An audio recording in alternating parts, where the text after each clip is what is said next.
సత్యనారాయణ, కొండంపేట గ్రామ పంచాయతీ, మలాంరావు మండల్.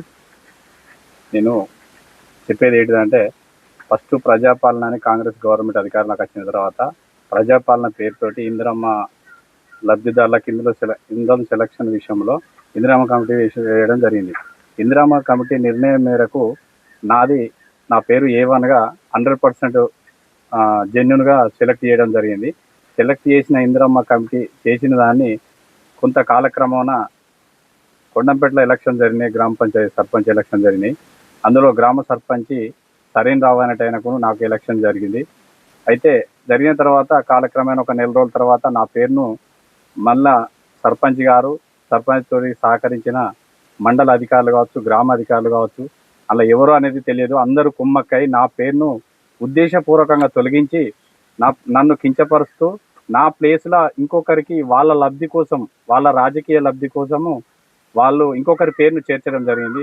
ఇట్టి విషయంపై నాకు అన్యాయం జరిగిందని నేను పలుమార్లు పత్రికా రిపోర్టర్లకు కూడా చెప్పడం జరిగింది. దాన్ని బేసిక్గా తీసుకొని దాంతోపాటు ప్రూఫ్ తోటి కలెక్టర్ గారికి ప్రజావాణిలో కానీ డైరెక్ట్ నేరుగా కానీ చెప్పడం జరిగింది. ఆ చెప్పిన క్రమాన్ని ఇంతవరకు కూడా పట్టించుకోవడం లేదు.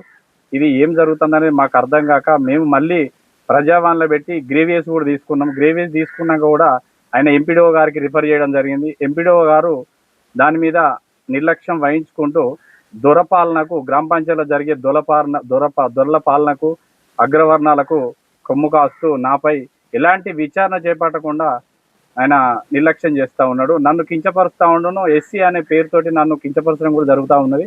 ఇదే కాకుండా నేను ఏమంటున్నా అంటే, నాకు జరిగే అన్యాయం ఏంటంటే నిజంగానే నా ఇంటికి వచ్చి మోక పంచనం చేయండి, మోక విచారణ చేయండి. అదే కాకుండా నాతో పాటు కొంతమంది పేదలు ఇండ్లు లేక చాలా మంది ఉన్నారు పాపం, అట్లకు ఇవ్వకుండా వాళ్ళ రాజకీయ లబ్ధి కోసం వాళ్ళకు అనుకూలంగా ఉన్న వాళ్ళ మాత్రమే పేర్లు పెట్టడం జరిగింది. ఇది చాలా అన్యాయం అని నేను మాట్లాడుతూ ఉన్నా. ఇది నా వ్యక్తిగత విషయమే కాదు, నాతో పాటు నా వెనుక ఉన్న పేదవాళ్ళు కొంతమంది కూడా పాపం వాళ్ళకు ఇల్లు రాక బాధపడుతూ ఉన్నారు. నాతో పాటు నాకు కొంతమంది పేదవాళ్ళకు జెన్యున్గా ఇల్లు లేని వాళ్ళకు 100% ప్రతి ఒక్కటి ఈరోజు ప్రొసీడింగ్ ఇచ్చిన నేను కంప్లైంట్ చేసినాక కూడా, కలెక్టర్ కంప్లైంట్ చేసినాక కూడా ఎలాంటి మోక విచారణ చేయకుండా రాజకీయ పలుకుబడితోటి, ఆర్థిక పలుకుబడితోటి వాళ్ళు ఇలా ప్రొసీడింగ్లు పంచడం జరిగింది. ఈ ప్రొసీడింగ్ పంచిన వాళ్ళ దాంట్లో ఎంతవరకు వాస్తవం ఉన్నది, రీ ఎంక్వైరీ చేయాల్సిన అవసరం ఉందా లేదా? సరే, ముందు ఎంక్వైరీ చేసి ఇచ్చిరా, ఎట్లు ఇచ్చిరా అనేది తెలియదు. కానీ కంప్లైంట్ అనేది 100% 8 ఇండ్లకు 8 ఇండ్లు, కనీసం 5 ఇండ్లన్నా జెన్యున్ ఉండాలి కదా. 3 ఇండ్లు అటు ఇటు అయినా కూడా వాళ్ళు ఏమైనా చేసుకోవచ్చు, కానీ 5 ఇండ్లన్నా జెన్యున్ ఉండాలి కదా. అగ్రవర్ణాల వాళ్ళకు, కొంతమంది వాళ్ళకు రాజకీయంగా వాళ్ళకు తొత్తులో ఉన్న వాళ్లకు రాజకీయ ప్రజాప్రతినిధులకు కూడా ఇల్లు ఇవ్వడం జరిగింది. సో ఇది ఎంతవరకు వాస్తవం అని మేము నిలదీస్తూ ఉన్నాం. దయచేసి మాకు మా ఇల్లును మోక పంచనామా చేసి, నాతో పాటు ఈ ప్రొసీడింగ్లు ఇచ్చిన ఇండ్లు అన్నింటినీ కూడా మోక పంచనామా చేసి వాళ్ళందరికీ న్యాయం చేయాలని నేను కోరుతున్నాను. ఈ కొండంపేట గ్రామ పంచాయతీకి ఎన్ని ఇళ్ళు వచ్చినాయో 10 కానీ 5 కానీ అస్థిత్వానికి మొత్తానికి ఇల్లు లేని వారకు ఖచ్చితంగా వాళ్ళకు ఇల్లు ఇవ్వాలి.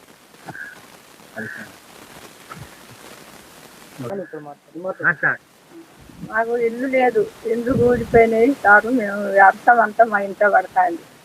ఏం చేసినా కానీ మొదలు వచ్చిన ఇల్లును ఎవరు కొట్టేసిండు కార్యాలకు అందరూ. మాకు నెరవేర్చారు పంచను. మా ఇంట్లోనైతే నీళ్ళే ఉంటాయి, నీళ్ళనే ఉంటాను కాదు. మాకు వచ్చిన ఇల్లును మాత్రం కొట్టేపించండు. మరి ఎవరికి వస్తానో ఎవరికి పోతానో కానీ మా ఇల్లు అయితే పంచను. కాచిదాతలు ఉన్నారు చూస్తాను. మాకు ఇల్లు లేదు. మాకు ఇందిరమ్మ వచ్చిన ఇల్లు మాత్రం కొట్టేపించిండ్రు. మాకు మాత్రం ఇప్పుడు మాత్రం ఖచ్చితంగా ఇల్లు రావాలి, ఇందిరమ్మ ఇల్లు రావాలి. రాదు పంచలు మనం ఎట్లన్నా చేసి మాకు ఇండ్లు ఇచ్చేయడం చేయండి. మా ఇంట్లో ఏం లేదు, చెట్టు కింద ఉన్నట్టున్నాం తండ్రి పంచం కాలం.